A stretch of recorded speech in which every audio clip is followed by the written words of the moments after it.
अस्सलाम वालेकुम दोस्तों, मैं ਤੁਹਾਡਾ ਭਰਾ ਮੀਆਂ ਮੁਹੰਮਦ ਅਫਜ਼ਲ ਬੱਟੂ ਤੇ ਤੁਸੀਂ ਵੇਖਦੇ ਪਏ ਹੋ ਡਿਜੀਟਲ ਕਿਸਾਨ ਪਾਕਿਸਤਾਨ।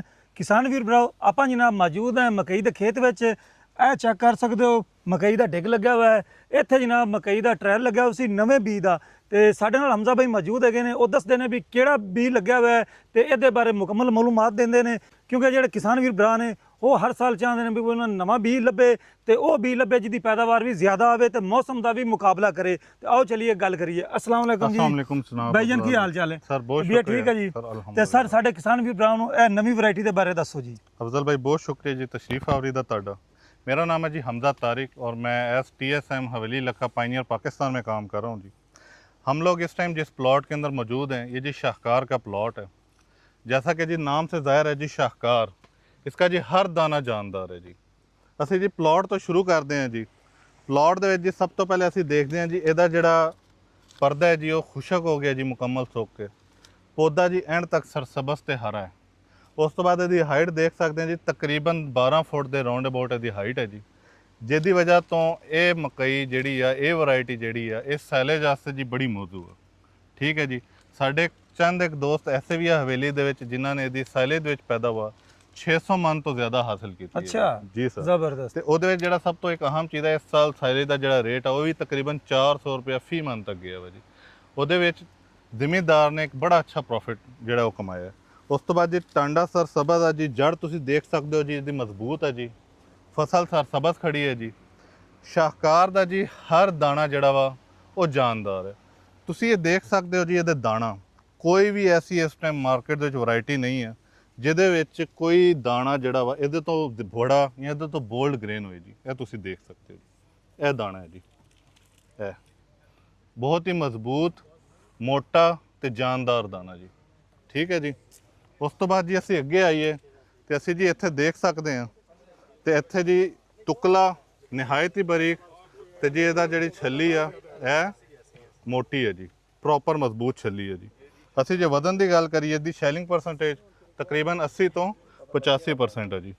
ਇਸੇ ਅਸੀਂ ਇੱਥੇ ਜਗ੍ਹਾ ਤਕਰੀਬਨ 326 ਜਿਹੜਾ ਗ੍ਰਾਮ ਇਹਦੀ ਜੀ ਛੱਲੀ ਹੋਈ ਹੈ ਜੀ, ਤੇ ਤਕਰੀਬਨ ਟੁਕਲਾ ਜਿਹੜਾ ਵਾ ਜੀ ਇਹਦਾ ਉਹ ਤਕਰੀਬਨ 54 ਗ੍ਰਾਮ ਦਾ। ਠੀਕ ਹੈ ਜੀ।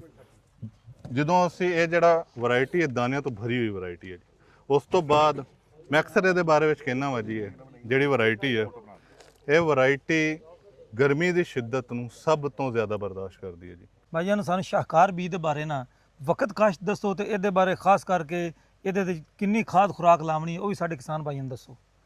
ਬੇਸਿਕਲੀ ਸਰ ਸ਼ਾਹਕਾਰ ਜਿਹੜਾ ਹੈ ਇਹਦਾ ਮੁਨਾਸਬ ਵਕਤੇ ਕਾਸ਼ਤ ਹੈ ਕਿ ਫਰਵਰੀ ਦਾ ਪੂਰਾ ਮਹੀਨਾ ਔਰ ਮਾਰਚ ਦੇ ਮਿਡ ਤੱਕ, ਯਾਨੀ 15 ਮਾਰਚ ਤੱਕ ਇਹਦੀ ਪਲਾਂਟਿੰਗ ਹੋ ਸਕਦੀ ਹੈ।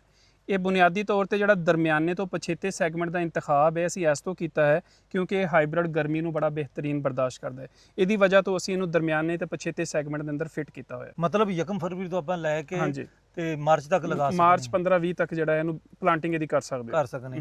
ਇਹਦੇ ਵਾਸਤੇ ਕਿਸਾਨ ਵੀਰ ਭਰਾ ਉਹ ਕਿਤਨੀ ਕੁ ਖੁਰਾਕ ਲਾਵਣ ਜਿਹਦੇ ਵਿੱਚ ਖਾਦਾਂ ਹੈਗੀਆਂ ਨੇ ਜਾਂ ਕੋਈ ਸਪਰੇ ਵਗੈਰਾ, ਇਹ ਤਕਰੀਬਨ ਲਾਜ਼ਮੀ ਦੱਸੋ ਕਿਉਂਕਿ ਇਹ ਸਾਰੇ ਕਿਸਾਨਾਂ ਦੀ ਜ਼ਰੂਰਤ ਹੈ। ਇਹ ਬੜਾ ਅੱਛਾ ਸਵਾਲ ਆ ਜੀ ਤੁਹਾਡਾ। ਬੇਸਿਕਲੀ ਜਦੋਂ ਵੀ ਕਿਸੇ ਵੀ ਜ਼ਿਮੀਂਦਾਰ ਨੇ ਖਾਦ ਦਾ ਇੰਤਖਾਬ ਕਰਨਾ ਹੈ, ਉਹਦੀ ਮਿਕਦਾਰ ਕਿੰਨੀ ਡਾਲਣੀ ਹੈ, ਉਹਦੇ ਵਾਸਤੇ ਸਭ ਤੋਂ ਜ਼ਿਆਦਾ ਜ਼ਰੂਰੀ ਹੈ ਕਿ ਜ਼ਮੀਨ ਦਾ ਤਜਜ਼ੀਆ ਕਰਵਾਵੇ।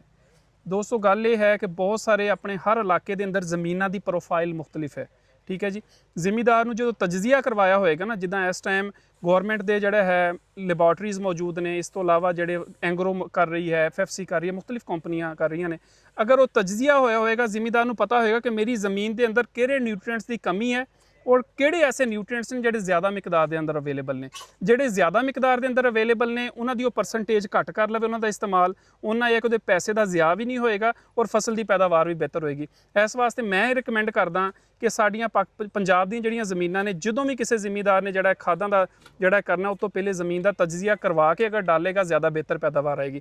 ਬਾਕੀ ਓਵਰਆਲ ਸਾਡੀ ਜਨਰਲ ਰਿਕਮੈਂਡੇਸ਼ਨ ਓਵਰਆਲ ਜਿਹੜੀ ਹੈ ਦਰਮਿਆਨੀ ਜਾਂ ਕਮਜ਼ੋਰ ਜ਼ਮੀਨਾਂ ਵਾਸਤੇ ਉਹ ਇਹ ਹੈ ਕਿ 2 ਬੋਰੀ DAP ਔਰ 2 ਬੋਰੀ ਪੋਟਾਸ਼ ਇਹ ਜ਼ਮੀਨ ਦੀ ਤਿਆਰੀ ਦੇ ਅੰਦਰ ਸ਼ਾਮਿਲ ਕੀਤੀ ਜਾਏ। ਇਹ ਇੱਕ ਬੜੀ ਗਲਤ ਪ੍ਰੈਕਟਿਸ ਇਹ ਚੱਲ ਰਹੀ ਹੈ ਕਿ ਬਹੁਤ ਸਾਰੇ ਜ਼ਿਮੀਂਦਾਰ ਕੀ ਕਰਦੇ ਨੇ ਕਿ ਉਹ DAP ਜਾਂ ਫਾਸਫੋਰਸ ਖਾਦ ਜਿਹੜੀ ਹੈ ਸ਼ੁਰੂ 'ਚ ਨਹੀਂ ਡਾਲਦੇ, ਲੇਟ ਕਰਕੇ ਡਾਲਦੇ ਨੇ।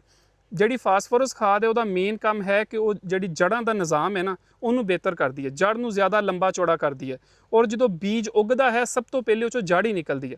ਅਗਰ ਸ਼ੁਰੂ 'ਚ ਜਿਹੜਾ ਉਹਨੂੰ ਨਿਊਟਰੀਐਂਟ ਜਿਹੜਾ ਚਾਹੀਦਾ ਹੈ ਉਹ ਅਗਰ ਸ਼ੁਰੂ 'ਚ ਹੀ ਪਿਆ ਹੋਏਗਾ, ਸ਼ੁਰੂ ਤੋਂ ਹੀ ਜੜ੍ਹ ਜਿਹੜੀ ਹੈ ਜ਼ਿਆਦਾ ਲੰਬੀ ਚੌੜੀ ਚੱਲੇਗੀ। ਦੂਸਰੀ ਚੀਜ਼ ਜਿਹੜੀ ਪੋਟਾਸ਼ ਹੈ, ਬਹੁਤ ਸਾਰੇ ਜ਼ਿਮੀਂਦਾਰ ਕੀ ਕਰਦੇ ਨੇ ਕਿ ਜਦੋਂ ਕ੍ਰਾਸਿੰਗ ਹੋ ਰਹੀ ਹੁੰਦੀ ਹੈ ਉਸ ਟਾਈਮ ਪੋਟਾਸ਼ ਦਾ ਇਸਤੇਮਾਲ ਕਰ ਰਹੇ ਹੁੰਦੇ ਨੇ। ਮੈਂ ਦੋਸਤਾਂ ਨੂੰ ਇਹ ਕਹਾਂਗਾ ਕਿ ਜਦੋਂ ਕ੍ਰਾਸਿੰਗ ਹੋ ਜਾਂਦੀ ਹੈ ਉਸ ਤੋਂ ਬਾਅਦ ਪੋਟਾਸ਼ ਦਾ ਇਸਤੇਮਾਲ ਪੌਦੇ ਨੂੰ ਬਹੁਤ ਕਮ ਰਹਿ ਜਾਂਦਾ। ਪੋਟਾਸ਼ ਦੀ ਜ਼ਰੂਰਤ ਜਿਹੜੀ ਹੈ ਨਾ ਉਹ ਹੈ ਕਿ ਪੌਦਾ ਬੇਸਿਕਲੀ ਪੋਟਾਸ਼ ਦਾ ਕੰਮ ਇਹ ਹੈ ਕਿ ਪੌਦੇ ਦੇ ਕੁਵਤ ਮੁਦਾਫਿਅਤ बढ़ाਉਂਦਾ ਹੈ, ਪੌਦੇ ਨੂੰ ਹਰ ਕਿਸਮ ਦੀ ਬਿਮਾਰੀ, ਹਰ ਕਿਸਮ ਦੇ ਸਟ੍ਰੈਸ ਤੋਂ ਜਿਹੜਾ ਹੈ ਉਹ ਬਚਾਉਂਦਾ ਹੈ। ਇਸ ਵਾਸਤੇ ਪੋਟਾਸ਼ ਅਗਰ ਸ਼ੁਰੂ 'ਚ ਇਸਤੇਮਾਲ ਕੀਤੀ ਹੋਏਗੀ, ਲੋ ਟੈਂਪਰੇਚਰ ਦਾ ਸਟ੍ਰੈਸ ਆ ਜਾਏ, ਕੋਈ ਹਲਕਾ ਫੁਲਕਾ ਜਿਹੜਾ ਹੈ ਫੋਰ ਐਗਜ਼ਾਮਪਲ ਡਰਾਊਟ ਸਟ੍ਰੈਸ ਆ ਜਾਏ, ਉਹਨੂੰ ਬਿਹਤਰ ਤਰੀਕੇ ਨਾਲ ਪੌਦਾ ਬਰਦਾਸ਼ਤ ਕਰਕੇ ਉਹ 'ਚੋਂ ਨਿਕਲ ਜਾਂਦਾ ਹੈ ਤਾਂ ਪੌਦਾ ਓਵਰਆਲ ਆਪਣੀ ਪੂਰੀ ਜਿਹੜੀ ਹੈ ਕ੍ਰੌਪ ਡਿਊਰੇਸ਼ਨ ਉਹਦੇ ਅੰਦਰ ਸਿਹਤਮੰਦ ਰਹਿੰਦਾ ਹੈ। ਸਰ ਜਿਸ ਤਰੀਕੇ ਤੁਸੀਂ ਆਖਿਆ ਵੀ ਜਿਹੜੀ ਖਾਦਾਂ ਦਾ ਇਸਤੇਮਾਲ ਹੈ ਇਹ ਥੱਲੇ ਕਰਨਾ ਚਾਹੀਦਾ ਖੇੜੀ ਬਣਾਉਣ ਤੋਂ ਪਹਿਲੇ, ਹਾਂਜੀ। ਮਤਲਬ ਮੱਕੀ ਲਗਾਉਣ ਤੋਂ ਪਹਿਲੇ। ਕਈ ਲੋਕ ਜਿਹੜੇ ਨੇ ਲੇਬਰ ਦਾ ਇਸਤੇਮਾਲ ਕਰਦੇ ਹੈਗੇ ਤੇ ਬਾਅਦ ਤੇ ਜਦੋਂ ਮੱਕੀ ਉੱਗ ਪੈਂਦੀ ਹੈ ਫਿਰ ਖਾਦਾਂ ਦਾ ਇਸਤੇਮਾਲ ਕਰਦੇ ਨੇ। ਅਗਰ ਜਿਸ ਤਰੀਕੇ ਨਵੀਂ ਟੈਕਨੋਲੋਜੀ ਆ ਗਈ ਹੈ, ਹੁਣ ਮਕਈ ਪਲਾਂਟਰ ਆ ਗਿਆ, ਉਹਦੇ ਨਾਲ ਪਲਾਂਟਿੰਗ ਕਰਦੇ ਨੇ, ਉਹ ਮਕਈ ਜਦੋਂ ਬੀਜ ਦੇ ਨਾਲ ਖਾਦ ਲਗਾ ਲਈਏ ਤੇ ਇਹਦਾ ਕੀ ਫਾਇਦਾ ਜਾਂ ਨੁਕਸਾਨ ਹੋਵੇਗਾ? ਸਰ ਉਹ ਸਭ ਤੋਂ ਬਿਹਤਰ ਤਰੀਕਾ ਹੈ ਕਿ ਜਿਹੜੀ ਬੇਸਿਕਲੀ ਜਿਹੜੇ ਦੋ ਨਿਊਟ੍ਰੀਐਂਟਸ ਨੇ ਇਹਨਾਂ ਨੂੰ ਅਸੀਂ ਕਹਿੰਦੇ ਆ ਇਮੂਵੇਬਲ ਨਿਊਟ੍ਰੀਐਂਟਸ, ਇਹ ਜ਼ਿਆਦਾ ਹਰਕਤ ਨਹੀਂ ਕਰਦੇ। ਅਗਰ ਅਸੀਂ ਪਲਾਂਟਰ ਦੇ ਨਾਲ ਲਗਾਉਂਦੇ ਹਾਂ, ਜਿੱਥੇ ਬੀਜ ਹੈ ਉਹ ਤੋਂ ਫੋਰ ਐਗਜ਼ਾਮਪਲ 1 ਇੰਚ ਜਾਂ 2 ਇੰਚ ਦੂਰ ਉਹ ਨਿਊਟ੍ਰੀਐਂਟ ਪਿਆ ਹੋਏਗਾ, ਪੌਦਾ ਬੜੀ ਜਲਦੀ ਉਹਨੂੰ ਅਪਟੇਕ ਕਰ ਲੇਗਾ। ਜਦੋਂ ਜਲਦੀ ਅਪਟੇਕ ਕਰੇਗਾ ਤਾਂ ਮਤਲਬ ਇਹ ਹੈ ਕਿ ਪੌਦਾ ਜਿਹੜਾ ਨਾ ਸ਼ੁਰੂ ਤੋਂ ਹੀ ਸਿਹਤਮੰਦ ਜਿਹੜਾ ਉਹ ਚੱਲੇਗਾ। ਤੇ ਇਹ ਬੜੀ ਅੱਛੀ ਪ੍ਰੈਕਟਿਸ ਹੈ, ਇਹਨੂੰ ਅਡਾਪਟ ਕਰਨਾ ਚਾਹੀਦਾ। ਇਹ ਜਿਹੜੇ ਦੋ ਨਿਊਟ੍ਰੀਐਂਟਸ ਨੇ ਇਹਨਾਂ ਨੂੰ ਅਰਲੀ ਜਿਹੜਾ ਸਾਨੂੰ ਦੇਣਾ ਚਾਹੀਦਾ ਜ਼ਮੀਨ ਦੀ ਤਿਆਰੀ 'ਚ। ਪਲਾਂਟਰ ਦੇ ਨਾਲ ਸਭ ਤੋਂ ਅੱਛਾ ਹੈ। ਅਗਰ ਪਲਾਂਟਰ ਦੇ ਨਾਲ ਨਹੀਂ ਕਰ ਰਿਹਾ ਤਾਂ ਫਿਰ ਦੂਸਰਾ ਤਰੀਕਾ ਹੈ ਕਿ ਜ਼ਮੀਨ ਤਿਆਰ ਕਰਕੇ ਛੱਟਾ ਮਾਰ ਦੇਵੇ, ਬਾਅਦ 'ਚੋਂ ਖੇਲੀਆਂ ਨਿਕਾਲ ਦੇਵੇ। ਉਹਦੇ ਨਾਲ ਇਹ ਕਿ ਸ਼ੁਰੂ ਤੋਂ ਹੀ ਜਿਹੜਾ ਨਿਊਟ੍ਰੀਐਂਟਸ ਅਵੇਲੇਬਲ ਰਹਿਣਗੇ। ਜੀ ਬਹੁਤ ਸ਼ੁਕਰੀਆ ਸਰ, ਜਿੰਦੇ ਵਸਦੇ ਰਹੋ ਤੇ ਕਿਸਾਨ ਵੀ ਰਹੋ। ਹੁਣ ਮੈਨੂੰ ਦਿਓ ਇਜਾਜ਼ਤ, ਤੁਹਾਡਾ ਭਰਾ ਮੀਆਂ ਮੁਹੰਮਦ ਅਫਜ਼ਲ ਬੱਟੂ। ਅੱਲਾ ਹਾਫਿਜ਼। ਪਾਕਿਸਤਾਨ ਜ਼ਿੰਦਾਬਾਦ।